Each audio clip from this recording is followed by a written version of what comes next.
ذکر الانبیاء عبادہ، یہ بھی درست تھا، لیکن آقا نے فرمایا ذکر الانبیاء من العبادہ، یہ من تبعیضیہ ہے، یعنی حضور یہ فرما رہے ہیں کہ اللہ کی عبادت کے بہت سے طریقے ہیں، ان طریقوں میں سے اللہ کی عبادت کا اللہ کے نبیوں کا ذکر کرنا بھی ہے۔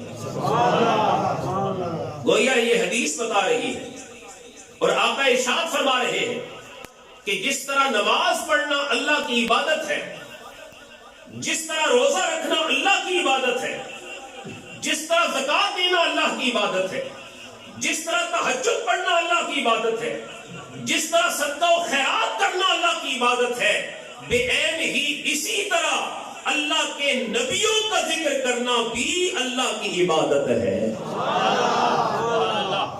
جتنی دیر تم نبیوں کا ذکر کرتے رہو گے اتنی دیر تمہارے نام اعمال میں اللہ عبادت کرنے کا ثواب تحریر فرماتا ہے۔ اللہ اکبر۔ اور فرمایا وَذِكْرُ الصَّالِحِينَ كَفَّارًا، ولیوں کا ذکر کرنے سے گناہ معاف ہو جاتے ہیں۔ جتنی دیر تم مہر علی شاہ کا ذکر کرتے رہو گے، جتنی دیر خواجہ خواجگاں، معین بے قساں، شہنشاہ چشتیاں، حضرت خواجہ معین الدین چشتی اجمیری کا تم ذکر کرتے رہو گے، جتنی دیر تم حضور غوث اعظم کا ذکر کرتے رہو گے، ذکر الانبیاء من العبادہ وذکر الصالحین کفارہ، جتنی دیر تم اللہ کے ولیوں کا ذکر کرتے رہو گے اتنی دیر تمہارے نامہ اعمال سے اللہ گناہوں کو مٹاتا رہے گا۔ نبیوں کا ذکر کرنے کا بھی فائدہ اور ولیوں کا ذکر کرنے کا بھی فائدہ۔ پہلے ہم نے سمجھا کہ قرآن مجید میں اللہ نے نبیوں اور ولیوں کا ذکر کرنے کا حکم دیا، اب ہم نے یہ سمجھا کہ قرآن مجید حضور سید عالم صلی اللہ علیہ وسلم کے سینہ اقدس پہ نازل ہوا، سرکار نے تشریف فرمائی کہ نبیوں کا ذکر کرو گے تو عبادت کا ثواب اور ولیوں کا ذکر کرو گے تو اللہ تمہارے گناہوں کو معاف فرما دے گا۔ یہی وجہ ہے کہ ہمارے صوفیاء علماء فرماتے ہیں جس جگہ اللہ کے خاص بندوں کا ذکر ہوتا ہے، اللہ کے محبوب بندوں کا ذکر ہوتا ہے، اس جگہ پر اللہ کی خاص رحمتوں کا نزول بھی ہوتا ہے، اللہ کی خاص رحمتیں نازل ہوتی ہیں۔ تو نبیوں کا ذکر کرنا یہ بھی انسان کے لیے دنیا اور آخرت میں بھلائی کا باعث ہے، اور ولیوں کا ذکر کرنا یہ بھی انسان کے لیے دنیا اور آخرت میں بھلائی کا باعث ہے۔ ہم یہ بات کہتے ہیں کہ ولیوں کی نسبت ہمیں قیامت کے دن بھی کام آئے گی انشاءاللہ۔ جس نے کسی مرشد کامل کے ہاتھ میں ہاتھ دیا یہ نسبت قیامت کے دن بھی کام آئے گی، جس نے کسی شیخ کامل ولی کامل کے ہاتھ میں ہاتھ دیا اس سے تعلق اور نسبت رکھی یہ نسبت قیامت کے دن بھی کام آئے گی۔ بعض لوگ یہ باتیں سن کر پتہ ہے کیا کہتے ہیں؟ کہتے ہیں یہ سنی لوگ ویسے ہی باتیں کرتے رہتے ہیں، قرآن و حدیث میں ایسی باتیں نہیں ہیں۔ میں نے اب تک قرآن و حدیث سے ہٹ کر کوئی بات آپ کے سامنے نہیں آئی۔ ولی کی نسبت قیامت کے دن کام آئے گی، اللہ نے اس چیز کا ذکر بھی قرآن مجید میں فرمایا ہے۔ قرآن مجید کا 25واں سپارہ ہے، سورہ زخرف ہے، آیت نمبر 67 ہے، 67۔ اللہ تعالیٰ قرآن مجید میں ارشاد فرماتا ہے، میں برکت کے لیے قرآن مجید کی آیت پڑھتا ہوں، آپ جس محبت سے پیار سے سبحان اللہ کہہ رہے ہیں اسی پیار سے آپ نے سبحان اللہ بھی کہنا ہے۔ قرآن مجید میں اللہ فرماتا ہے کہ ولی کی نسبت قیامت کے دن بھی کام آئے۔ اللہ ارشاد فرماتا ہے الأخلاء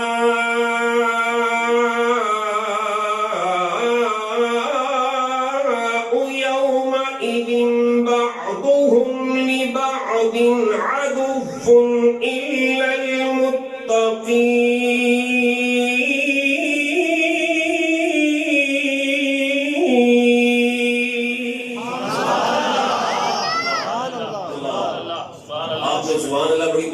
میرا دل کرتا ہے ایک بار پھر قرآن پڑھ لو۔ الأخلاء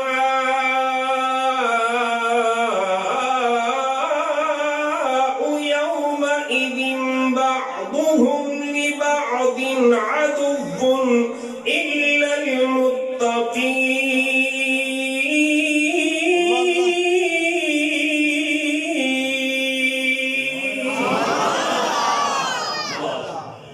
الأخلاء يومئذ بعضهم لبعض عدو. تمہارے جتنے دوست ہیں، تمہارے جتنے بھائی ہیں، تمہارے جتنے رشتہ دار ہیں، یہ سارے کے سارے قیامت کے دن دشمن بن جائیں گے. قیامت کے دن ساری دوستیاں دشمنی میں تبدیل ہو جائے گی، بھائی چارہ نفرتوں میں تقسیم ہو جائے گا. قرآن ہے، اللہ فرماتا ہے الا المتقین، مگر جو دوستی، جو نسبت، جو تعلق تم نے دنیا میں میرے ولی کے ساتھ قائم کیا ہے، یہ تعلق قیامت کے دن بھی قائم رہے گا. یہ قیامت کے دن بھی قائم رہے گا. پتا چلا غوث اعظم سے پیار کرنے والا قیامت کے دن بھی غوث کے ساتھ ہی ہوگا. مہر علی شاہ سے پیار کرنے والا قیامت کے دن بھی مہر علی شاہ کے ساتھ ہی ہوگا. اللہ اکبر، اللہ اکبر. اب یہاں تک ہم نے یہ سمجھ لیا، اللہ کے نبیوں اور ولیوں کا ذکر کرنا قرآن سے ثابت ہے. نبیوں اور ولیوں کا ذکر کرنے کا فائدہ کیا ہے؟ کہ نبیوں کا ذکر کیا جائے تو عبادت کا ثواب، ولیوں کا ذکر کیا جائے تو گناہ معاف. اور ولیوں کی نسبت قیامت کے دن بھی کام آئے گی، یہ نسبت قائم رہے گی انشاءاللہ. اب خود ہی سمجھ لیجئے، اگر ولی سے تعلق رکھا جائے، ولی سے محبت کی جائے، ولی سے نسبت رکھی جائے، یہ نسبت اور تعلق قیامت کے دن فائدہ دے گا. تو ولی جس رسول کی نسبت سے ولی بنا ہے، اس رسول کی نسبت قیامت کے دن کتنا فائدہ دے گی. نعرہ رسالت، نعرہ حیدری، علماء علیہ سنت. ماشاءاللہ. اگر ولی کی نسبت قیامت کے دن کام آئے گی تو نبی کی نسبت قیامت کے دن کتنا کام آئے گا. بدبخت ہیں وہ لوگ جو کہتے ہیں نبی کے چاہنے سے کچھ نہیں ہوتا. میں نے کہا جس نبی کے چاہنے سے کچھ نہیں ہوتا، تو نے اس نبی کا کلمہ کیوں پڑھا؟ جاتا مرزا قادیانی کا کلمہ پڑھ لیتا، اسی کے ساتھ قیامت کے دن جہنم میں جاتا. جس کے چاہنے سے کچھ نہیں ہوتا وہ کوئی تیرا نبی ہوگا. ہمارا نبی تو وہ ہے جس کے چاہنے سے اللہ قبلے کو بھی تبدیل فرما دیتا ہے. قبلے کو بھی اللہ تبدیل فرما دیتا ہے. ہمارے نبی کے پاس تو یہ پاور ہے. اور قیامت کے دن نبی کی نسبت کا حال کیا ہوگا، یہ بھی اللہ نے قرآن مجید میں ذکر فرمایا. قرآن مجید کا 28واں پارہ سورہ تحریم آخری رکوع کی پہلی آیت کا حصہ. اللہ تعالیٰ قرآن مجید میں ارشاد فرماتے ہیں یوم لا یخزی اللہ النبی والذین آمنوا معه. اللہ فرماتے ہیں اے نبی، قیامت کے دن ہم آپ کو پریشان نہیں ہونے دیں گے. یوم لا یخزی اللہ النبی، اے نبی قیامت کے دن ہم آپ کو پریشان نہیں ہونے دیں گے. والذین آمنوا معه، اور اے نبی جو کلمہ پڑھنے والے قیامت کے دن آپ کے ساتھ ہوں گے، ہم ان کلمہ پڑھنے والوں کو بھی پریشان نہیں ہونے دیں گے. قیامت کے دن ان ایمان والوں کو پریشانی سے نجات نصیب ہوگی جو نبی کے ساتھ ہوں گے. پتا چلا نبی کی نسبت یہاں بھی کام آتی ہے، وہاں بھی کام آتی ہے. اسی لیے چراغ گولڑا، شاعر حق زبان، علامہ زمان، حضرت قبلہ عالم اور گولڑا شریف کی باغ و بہار، حضرت قبلہ پیر نصیر الدین نصیر شاہ صاحب رحمۃ اللہ تعالی علیہ حضور سید عالم صلی اللہ علیہ وسلم کی بارگاہ میں عرض کرتے ہیں اے آقا، قیامت کے دن جو آپ کے ساتھ ہوگا وہ ہر قسم کی پریشانی سے پاک ہوگا. یا رسول اللہ میں بھی آپ کی بارگاہ میں عرض کرتا ہوں، مجھ پہ بھی چشم کرم اے میرے آقا کرنا. سبحان اللہ. مجھ پہ بھی چشم کرم اے میرے آقا کرنا، اور حق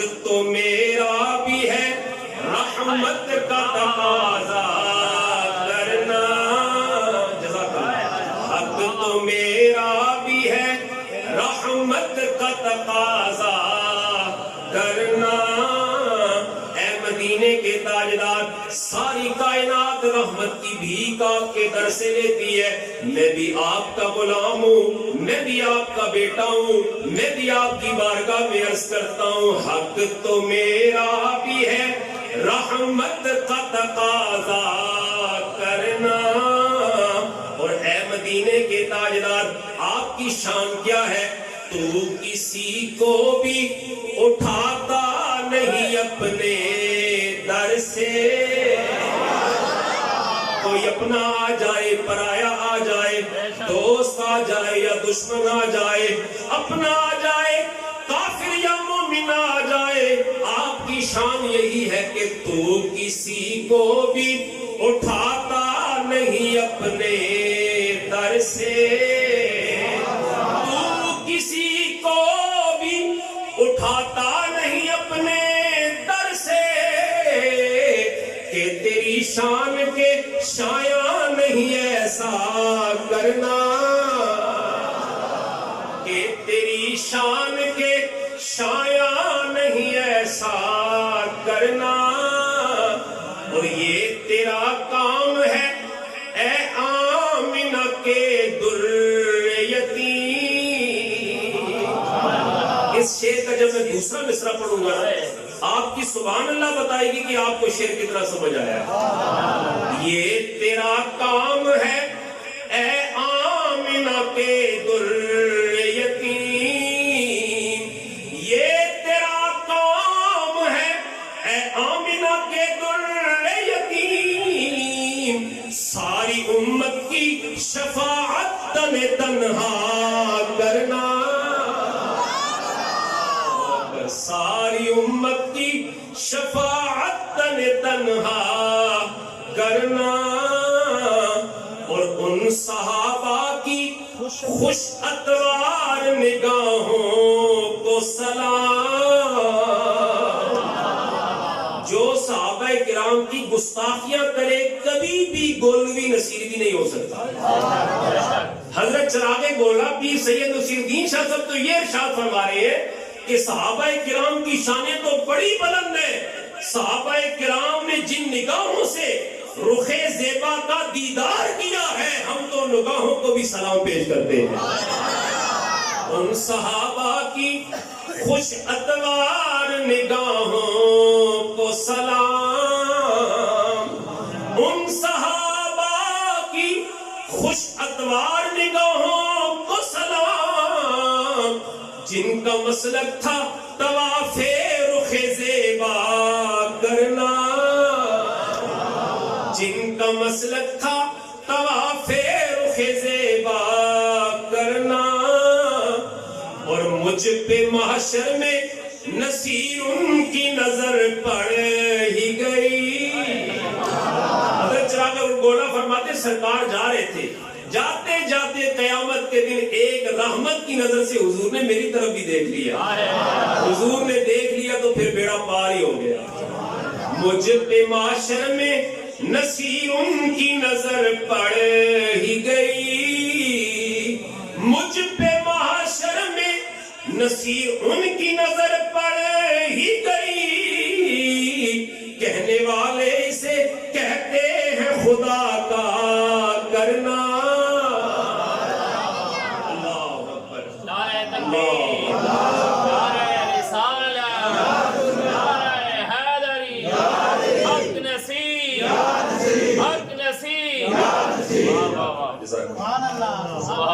تو نبی کی نسبت بھی قیامت کے دن کام آئے گی.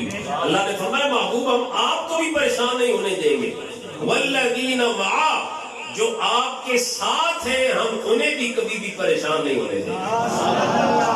قیامت کے دن پریشانی سے نجات اسے ملے گی جو تاجدار کائنات سے محبت کرتا ہے.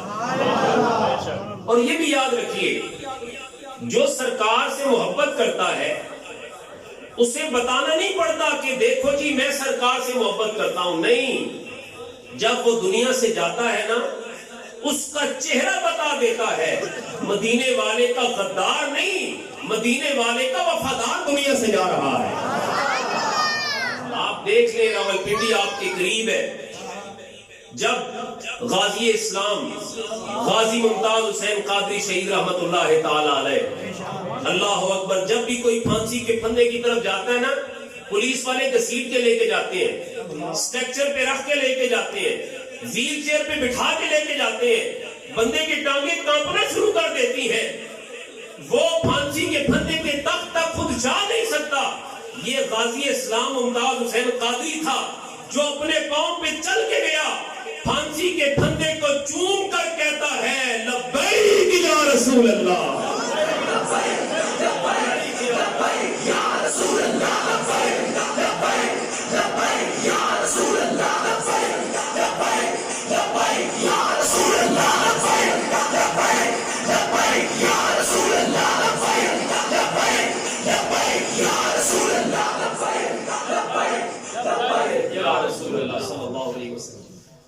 تو پھانسی کے پھندے کو چوما اور گلے سے لگایا، اور آپ جانتے ہیں جسے پھانسی ہو اس کا چہرہ پھر دیکھنے کے قابل نہیں رہتا، آنکھیں باہر آ جاتی ہیں، چہرے کے زاویے چینج ہو جاتے ہیں، چہرے کے نقش بدل جاتے ہیں، لیکن اللہ اکبر، تہجد کے وقت غازی اسلام آپ رحمت اللہ تعالی علیہ کو پھانسی ہوئی، اور شام عصر کی نماز کے بعد میں نے جب ان کی زیارت کی، یقین جانیے میں اللہ کی قسم اٹھا کر کہتا ہوں، غازی اسلام کی جب میں نے زیارت کی تو میری زبان پہ یہ الفاظ آئے کہ یہ تو اس طرح لیٹے ہوئے ہیں جیسے کوئی بادشاہ اپنے تخت پہ آرام کر رہا ہوتا ہے۔ سرکار کے غلاموں کے چہرے بگڑتے نہیں ہیں، یہ تو شاید میں نے پرانی بات کر دی، آئیے حال کی بات کر دیتا ہوں۔ مجاہد اسلام، امیر المجاہدین، فنا فی خاتم النبیین، علامہ خادم حسین رضوی رحمت اللہ تعالی علیہ، جس نے امت کو نعرہ دیا تاجدار ختم نبوت۔ جب آپ اس دنیا سے گئے تو کم و بیش 48 گھنٹے تک آپ کا جسم خاکی دنیا میں رہا، 48 گھنٹے کے بعد آپ کو دنیا سے رخصت کیا گیا، قبر میں دفن کیا گیا، لیکن وقت گزرنے کے ساتھ ساتھ ہر دیکھنے والا گواہ ہے، وقت گزرنے کے بعد چہرہ مرجھایا نہیں، چہرے پہ مزید رونق آتی گئی، گویا آپ جاتے ہوئے بھی دنیا کو پیغام دے گئے، جو ساری زندگی سرکار کی عظمتوں کے پرچم کو بلند کرتے رہتے ہیں، دنیا سے جاتے ہیں تو ان کے چہرے بتاتے ہیں، یہ دنیا سے وہ جا رہا ہے جو سرکار سے نور کی خیرات لے کے جا رہا ہے۔ بتانا نہیں پڑتا ہم مدینے والے کے غلام ہیں، جو غلام ہوتے ہیں ان کے چہرے خود بتا دیتے ہیں یہ سرکار کے نوکر ہیں، یہ سرکار کے غلام ہیں۔ آج محترم حاجی راشد صاحب نے، قربان صاحب نے، ان کے خاندان والوں نے اپنے گھر میں سرکار کی میلاد کی محفل کو سجایا، یہ کوئی آج کا کام نہیں ہے، آج سے 1400 سال پہلے سرکار کی ظاہری حیات میں سرکار کے صحابی حضرت عامر انصاری رضی اللہ تعالی عنہ نے بھی اسی طرح اپنے گھر میں حضور کے میلاد کی محفل کو سجایا۔ کتاب کا نام سن لیجئے، الدر المنظم فی بیان حکم مولد النبی الاعظم۔ سبحان اللہ۔ عربی کے اندر یہ کتاب ہے، بازار سے اب اس کا ترجمہ بھی مل جاتا ہے، جسے خریدنی ہو خریدے، پڑھے دیکھے، اس میں یہ روایت موجود ہے۔ حضرت عامر انصاری رضی اللہ تعالیٰ عنہ نے اپنے بیٹوں کو، بھتیجوں کو، بھانجوں کو، خاندان والوں کو جمع کیا، جیسے آج حاجی راشد صاحب نے، قربان صاحب نے آپ ساروں کو دعوت دی، آئیے مل کر علماء کرام بھی آئے، مل کر حضور کے میلاد کا ذکر کرتے ہیں۔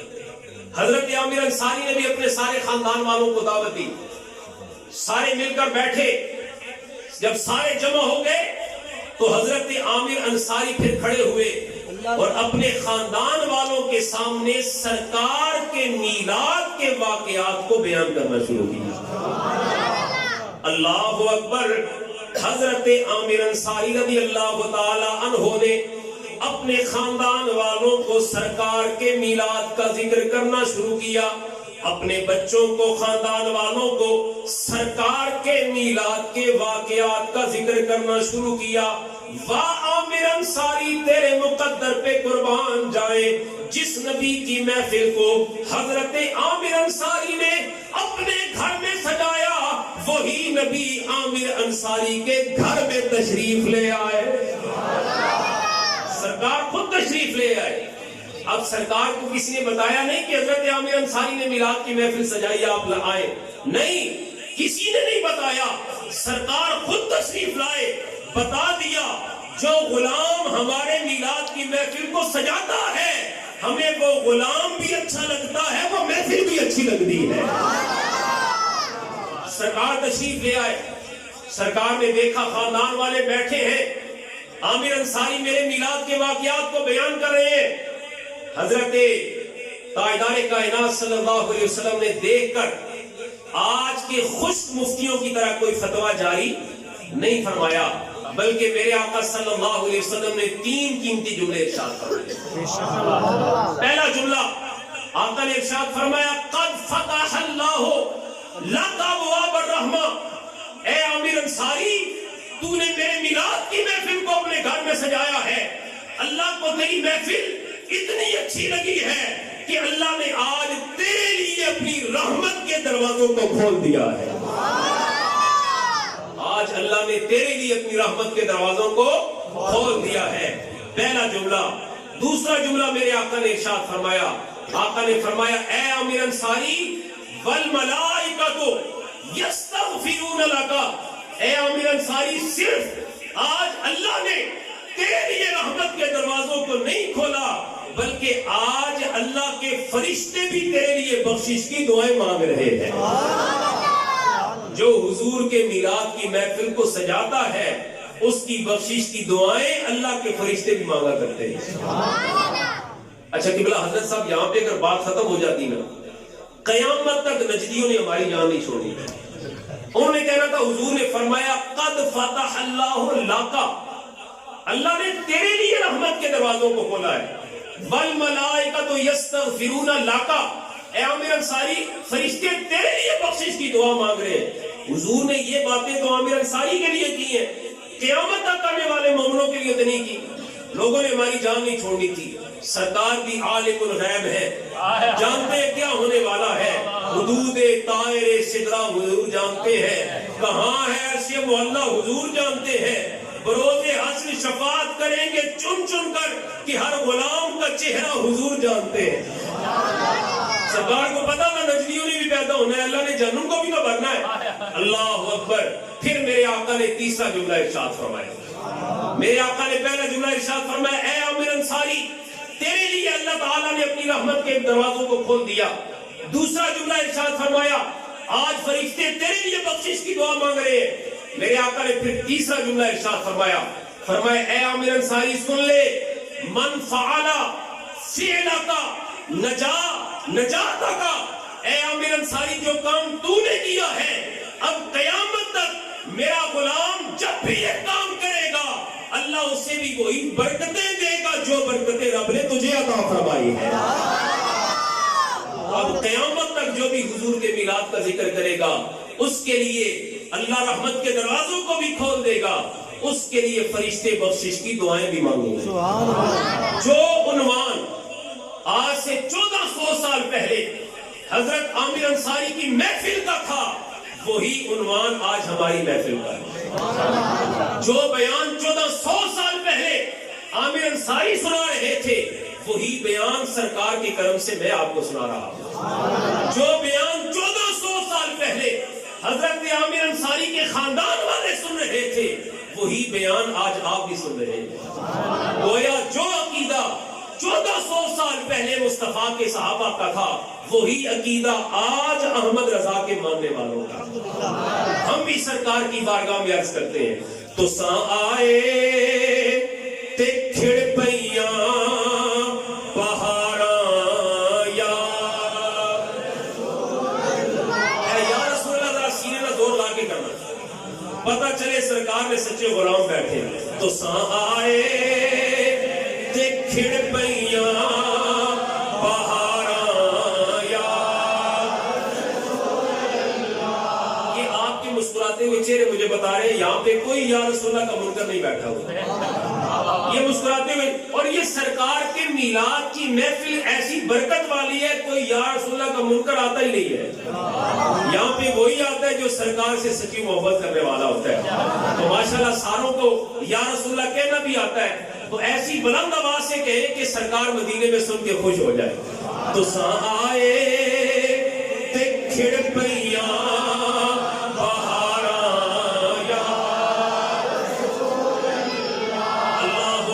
کائنات والوں کو بہاریں مدینے کے تاجدار کے صدقے میں نصیب ہوئی.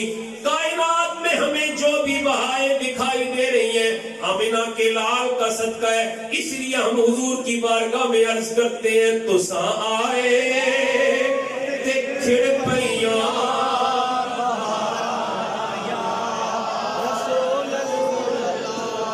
دلاں دا چین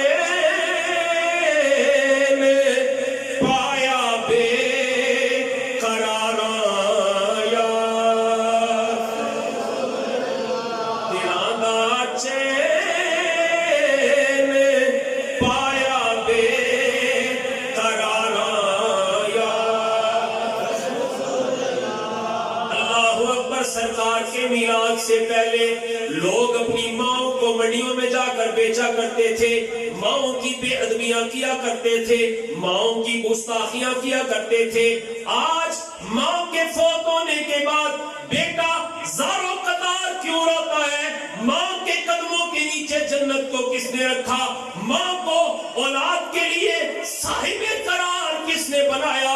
اللہ کی عزت کی قسم یہ ساری برکتیں مدینے کے تاجدار کا صدقہ ہے. دلاں دا چین پایا بے قرارا دلاں دا چین پایا بے قرارا تسی یاسین تے طٰہٰ مزمل تے مدثر ہو. سرکار کا کوئی ایک نام تو نہیں ہے نا. اللہ اکبر. جتنے نام اللہ کے ہیں اتنے ہی نام اللہ نے اپنے محبوب کو بھی عطا فرمائے.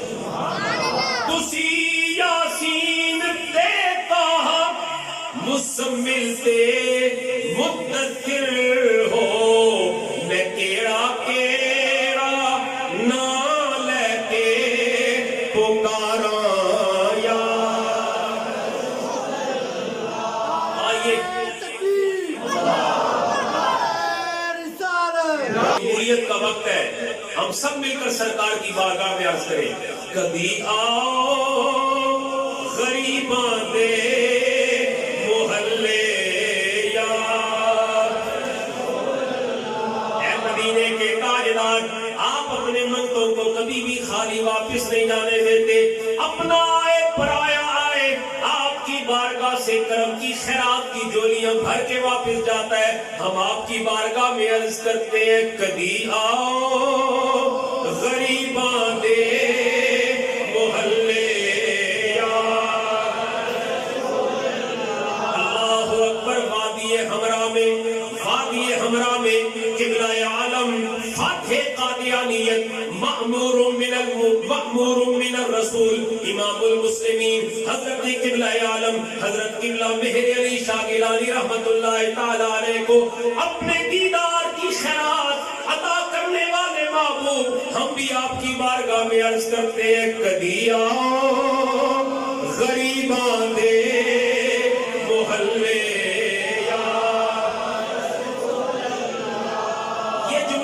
زبان پہ ایسی ہونا چاہیے نا آپ کی زبان پہ کہ آج جب آپ رات کو سونے کے لیے بستر پہ لیٹے نا تو یہ جملہ آپ کی زبان پہ آ جانا چاہیے کبھی آؤ غریباں دے محلے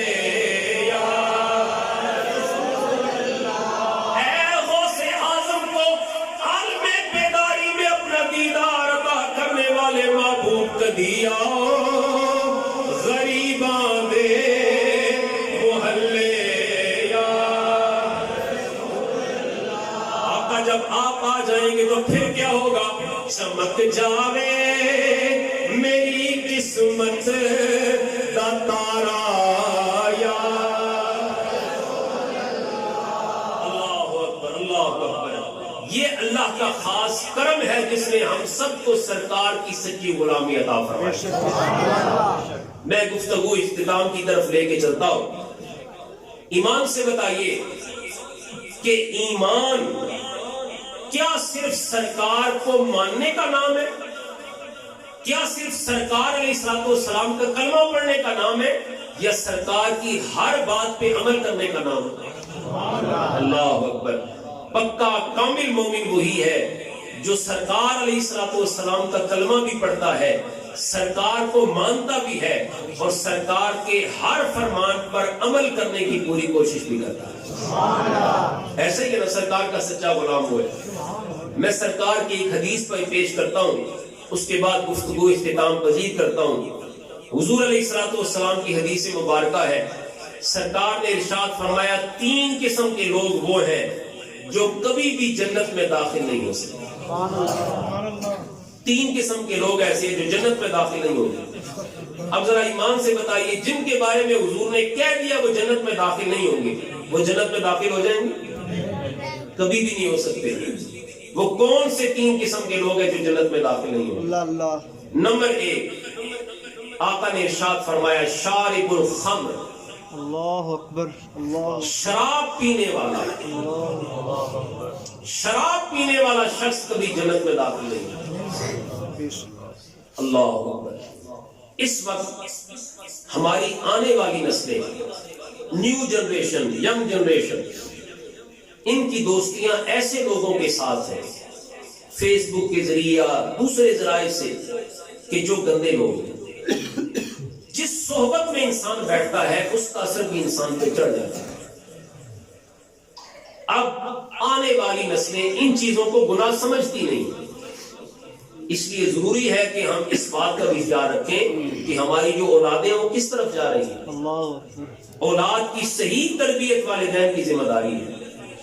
اولاد اگر بچپن میں صحیح تربیت یافتہ نہ ہوئی، کل اس نے کوئی گناہ کیا، گناہ اولاد کر رہی ہوگی، اس کا گناہ والدین کے کھاتے میں بھی ڈالا جائے گا. ضروری ہے کہ دیکھیں کہ آپ کی اولادیں کیا کر رہی ہیں. اور کتاب الکبائر امام ذہبی رحمت اللہ تعالی علیہ کی میرے پاس موجود ہے. اس کتاب میں یہ بات موجود ہے کہ جب شرابی مر جاتا ہے، مرنے کے بعد جب آپ میت کو قبر میں دفن کرتے ہیں تو اس کا چہرہ قبلے کی طرف کرتے ہیں. یہ روایت موجود ہے، امام ذہبی نے نقل کی ہے. جب شرابی مر جائے گا آپ اس کا چہرہ قبلے کی طرف کریں گے، مگر اللہ تعالیٰ اس کے چہرے کو اپنے قبلے سے پھیر دے گا. اللہ شرابی کو اتنا بڑا پسند کرتا ہے کہ اللہ اس بات کو گوارا ہی نہیں کرتا کہ شرابی کا چہرہ میرے قبلے کی طرف ہے. تو شراب پینے والا شخص کبھی بھی جنت میں داخل نہیں ہوتا. دوسرا شخص، حضور علیہ السلام نے فرمایا جادوگر، یہ تعویذ داغے کرنے والا، جادو کرنے والا، جادو کروانے والا، جادو کے معاملات میں مدد کرنے والا، یہ کالا علم کرنے والے، حضور نے فرمایا کبھی بھی جنت میں داخل نہیں ہوں گے. اب ایمان سے بتائیے، جس کے بارے میں حضور نے کہہ دیا جنت میں داخل نہیں ہوگا، وہ جنت میں داخل ہوگا؟ مجھے سمجھ نہیں آتی کہ لوگ ان بابوں، چلوں، پاگلوں کے پاس اور ان بے ایمانوں کے پاس جاتے کیوں؟ یہ تعویذ داغے کرنے والے، لوگوں کا رستہ روکنے والے، لوگوں کے عزتیں ختم کرنے کے لیے تعویذ کروانے والے، لوگوں کو قابو کرنے کے لیے تعویذ کروانے لگے. فلاں بچے بندے کے بیٹے کی نوکری نہ لگے، اس چیز کا تعویذ دے دیں. فلاں بندے کی بیٹی کا کہیں نکاح نہ ہو، رشتہ نہ ہو، اس چیز کا تعویذ دے دیں. ایسے لوگ خود بھی بے ایمان ہوتے ہیں، جو ان کے پاس جاتے ہیں وہ بھی بے ایمان ہوتے ہیں. اور بہت سارے، چونکہ میں خود تھوڑا سا اس فیلڈ سے ہوں، عملیات سے، بہت سارے ایسے عملیات ہیں جو کرنے والا شخص جو ہی کرتا ہے دائرہ اسلام سے خارج ہو جاتا ہے، کافر ہو جاتا ہے. تو حضور علیہ السلام نے فرمایا جادوگر کبھی بھی جنت میں داخل نہیں ہوگا. تو اس لیے ان تعویذات داغوں والوں کے پاس جانے کی کوئی ضرورت نہیں ہے. آپ تھوڑی سی کسی کی خوشی کو ختم کرنے کے لیے اپنے آپ کو ہمیشہ کے لیے جنمی کیوں بنا رہے ہیں؟ اور حضور علیہ السلام کے حدیث پاک میں دکھانے کا ذمہ دار ہوں، میں ذمہ دار ہوں اس چیز کا حضور علیہ السلام نے ارشاد فرمایا کہ حضرت داؤد علیہ السلام ہر رات کے آخری پہر اپنے گھر والوں کو اٹھایا کرتے تھے، اٹھو نماز پڑھو، اٹھو اللہ کا ذکر کرو، اور ساتھ یہ فرمایا کرتے تھے یہ وہ وقت ہے کہ جب اللہ تعالیٰ سوائے جادوگر کے ہر بندے کی دعا کو قبول وہ بخشش و مغفرت کا وقت، سحری کا وقت، تہجد کا وقت، جس وقت اللہ تعالیٰ ہر ایک کی دعا کو قبول فرماتا ہے، تعویذ کرنے والے کروانے والے کی دعا اس وقت بھی قبول نہیں ہوتی۔ اللہ اکبر۔ ہم کسی کے بارے میں تعویذ کرواتے کیوں ہیں؟ صرف اس لیے کہ اس کے گھر میں جو خوشی ہے وہ خوشی ختم ہو جائے، صرف اس لیے کہ وہ جو سکون سے رہ رہا ہے اس کا سکون برباد ہو جائے، صرف اس لیے کہ اس کے بچے جو خوشحال ہے اس کے گھر کی خوشحالی ختم ہو جائے، اسی لیے تعویذ کروائے جاتے ہیں، اسی لیے جادوگروں کے پاس جایا جاتا ہے۔ کبھی تھوڑی دیر کے لیے سوچئے، تھوڑی دیر کے لیے سوچئے، آپ اللہ کی مخلوق کو تنگ کر کے خود خوشحال ہو سکتے ہیں؟ خود کبھی آپ خوشحال رہ سکتے ہیں؟ رکھتے ہیں جو اوروں کے لیے پیار کا جذبہ، وہ لوگ کبھی ٹوٹ کر بکھرا نہیں گئے۔ آپ کسی کو خوشحال رکھیں۔ حضور علیہ السلام اس کائنات کو خوشحالیاں عطا کرنے کے لیے آئے ہیں۔ یہ میلاد کی محفل کا پیغام ہے کہ سرکار جو اس کائنات کو خوشحالیاں عطا کرنے کے لیے آئے ہیں، اسی رسول کا کلمہ پڑھنے والا دوسروں کے گھروں کی خوشحالیوں کو ختم کرنا چاہ رہا ہے۔ اللہ اکبر، اللہ اللہ۔ تو اس لیے اس چیز سے بچیں، جو اللہ کی مخلوق کی خوشحالیوں کو ختم کرتا ہے وہ شخص کبھی بھی خود خوشحال نہیں ہو سکتا۔ اور میں یہاں پر ممبر میں بیٹھ کے ایک بات کہہ دیتا ہوں، میں خود ایک ایسے شخص کو جانتا ہوں جو لوگوں کے خلاف تعویذ کرتا ہے، کرواتا ہے، میں خود ایسے ایک شخص کو جانتا ہوں۔ اللہ کی عزت کی قسم میں نے اس شخص کو کبھی بھی خوشحال نہیں دیکھا۔ اللہ اکبر۔ میں حضور کے میلاد کی محفل میں بیٹھ کر اللہ کی قسم اٹھا کے یہ بات کر رہا ہوں، میں نے اس شخص کو کبھی بھی خود خوشحال نہیں دیکھا۔ تو ایسا شخص ایسا کام کرنے والا شخص خود بھی اپنے پاؤں پہ کلاڑی مارتا ہے، اپنی آخرت کو برباد کرتا ہے، خود ہمیشہ کے لیے جنمی ہوتا ہے۔ تو اس لیے خود اللہ رسول کا ذکر کرے، صبح تہجد کے وقت اٹھیں، نمازیں پڑھیں، اپنے گھر کی بہتری کے لیے دعائیں کریں۔ دوسروں کے گھروں کا خیال آپ کیوں رکھ رہے ہیں؟ دوسرے کے گھروں کے بارے میں آپ سے کل قیامت کے دن نہیں پوچھا جائے۔ تو اس لیے چھوٹی چھوٹی باتوں کے پیچھے ایسے جادوگروں کے پاس، تعویذ داغے کروانے والوں کے پاس جا کر اپنا ایمان نہ بیچیں۔ قیامت کی گھڑیاں بڑی مشکل ہے۔ اسرائیل علیہ السلام نے جب یہاں پہ ہاتھ رکھا نا تو اس وقت آپ پچھتائیں گے، کاش کہ تھوڑا سا ٹائم مجھے اور مل جاتا، میں سچی توبہ کر لیتا، اللہ کی بارگاہ میں اپنے گناہوں کی بخشش کروا لیتا، لیکن اس وقت پھر ایک گھڑی بھی نہیں ملنے لگی۔ اب جو زندگی کا ٹائم آپ کے پاس ہے اسے غنیمت جانیں۔ دوسروں کے بارے میں خیال رکھنے سے بہتر ہے اپنی آخرت کو سنواریں، اپنی اولاد کا خیال رکھیں، اپنے اہل خانہ کا خیال رکھیں، انہیں نماز کے وقت اٹھائیں، انہیں کہیں کہ تم نے بھی موت کے رستے سے گزرنا ہے، اپنی آخرت کا خیال رکھیں۔ تو سرکار نے فرمایا جادوگر شخص کبھی بھی جنت میں داخل نہیں ہوگا۔ اور تیسرا آقا علیہ السلام نے فرمایا قطع رحمی کرنے والا، اللہ اکبر۔ رشتہ داروں کے ساتھ رشتے توڑنے والے۔ ہر شخص کو کوشش کرنی چاہیے حد الامکان وہ اپنے رشتہ دار کے ساتھ تعلق قائم رکھے۔ پچھلے دنوں میرے پاس مسجد میں ایک شخص آئے، کہنے لگے جی میں تو اپنے بھائی کے گھر جاتا ہوں لیکن وہ مجھے صحیح طریقے سے ملتا نہیں ہے اور نہ وہ میرے گھر کبھی آیا ہے۔ میں نے کہا آپ جاتے ہیں یہ آپ کی ثوابدید پہ، وہ صحیح طریقے سے نہیں ملتا، وہ قیامت کے دن مجرم ہو۔ آپ مجرم نہیں ہیں، آپ ملنے کے لیے جاتے ہیں، اچھے طریقے سے جاتے ہیں، آپ اپنی طرف سے اللہ کی بارگاہ میں قیامت کے دن شرمندہ نہیں ہیں۔ ہر شخص یہ کوشش کرے اپنی طرف سے اپنے رشتہ داروں کے ساتھ تعلق جوڑ کے رکھے۔ سرکار علیہ السلام نے فرمایا سل من قطع، جو تجھ سے تعلق توڑے تو تعلق نہ توڑ، تو یہ نہ کہے کہ میرے مرنے کے بعد میرا چہرہ بھی نہ دیکھنا، فلاں میرے بھائی کو میرے جنازے میں بھی شامل نہ ہونے دینا، نہیں، فرمایا سل من قطع، جو تعلق توڑے تو آگے بڑھ کے اس سے تعلق جوڑ۔ اگلا تعلق توڑ رہا ہے تو نہ توڑ، تو جوڑ کے رکھ۔ اور حدیث پاک ہے جو رشتہ داروں کے ساتھ صلہ رحمی کرتا ہے، تعلق جوڑ کے رکھتا ہے، رشتہ داروں کے ساتھ اچھا سلوک کرتا ہے، اس کے رزق میں کبھی بے برکتی نہیں ہوتی. سبحان اللہ. تو تعلق توڑنے والا بھی کل قیامت کے دن کبھی جنت میں داخل نہیں ہو سکتا. تو یہ حضور علیہ الصلوۃ والسلام کی حدیث پاک ہے. شراب پینے والا، جادو کروانے والا اور قطع تعلق کرنے والا کبھی بھی جنت میں داخل نہیں ہوگا. ان 3 اعمال سے بالخصوص ہر شخص کو چاہیے خود بھی بچے، اپنے اہل خانہ کو بھی بچائیں. اللہ تعالیٰ اس محفل کو اپنی بارگاہ میں